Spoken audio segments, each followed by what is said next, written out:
it's probably not a great idea to come to the legislature for your health care needs.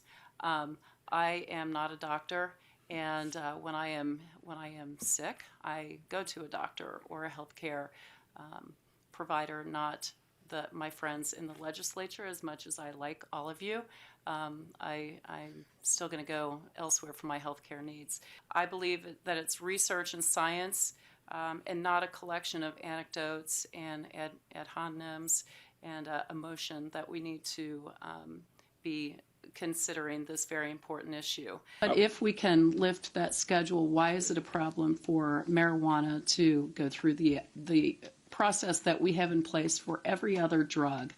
We don't chew willow bark for aspirin. We do not chew foxglove for our digitalis. We have natural products that have been made into medications. The active ingredients have been derived from these plants. I can provide data that shows that every state who has legalized cannabis for either medicinal use or recreational continues to trend up on their opioid overdoses. Yeah.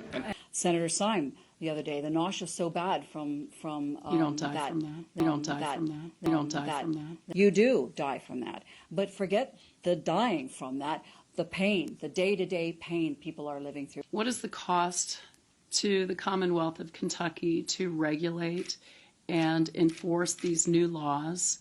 And what is the cost to the Commonwealth of Kentucky to create a new cannabis commission or whatever it is that we're doing under the DOJ? So I just think that this is not only not going to be a revenue stream, I think it will end up costing us a lot more, but we'll see. I wonder if either of you have any concerns with some of the patients who are going off all of their researched medications and relying on something that hasn't been fully tested.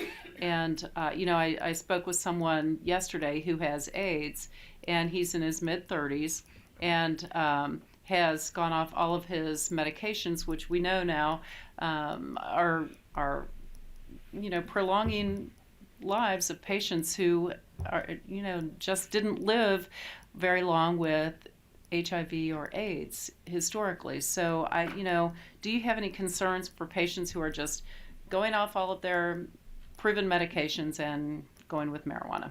I'm afraid that happens more due to the illegal nature of what's going on. Patients are forced to read the internet and different sources and not consult with physicians or other medical providers. If patients were able to come and work honestly with their provider, I think we could avoid those pitfalls and guide them to what works best. And again, as I mentioned earlier, at the end of the day, what is going to result in the fewest potential negative outcomes or side effects.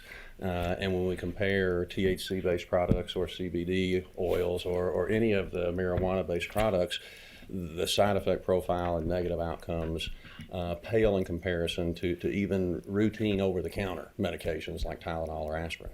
Because I was involved in that conversation, Representative Moser, and what you've said is a gross misrepresentation of what that man said to us. That man drove 6 hours to talk to us. And he said his physician told him he had AIDS, and he was within a month of his life, a month of dying. And he suggested to him that he might try marijuana. He did. And now he went off all meds. That's right, with his doctor. And this man drove 6 hours to speak with you and to speak with me, and to tell you and to tell me that medical marijuana saved his life. And I asked him if he testified, and he said, "No, sir, I'm scared. Because if I testify, I may lose my job."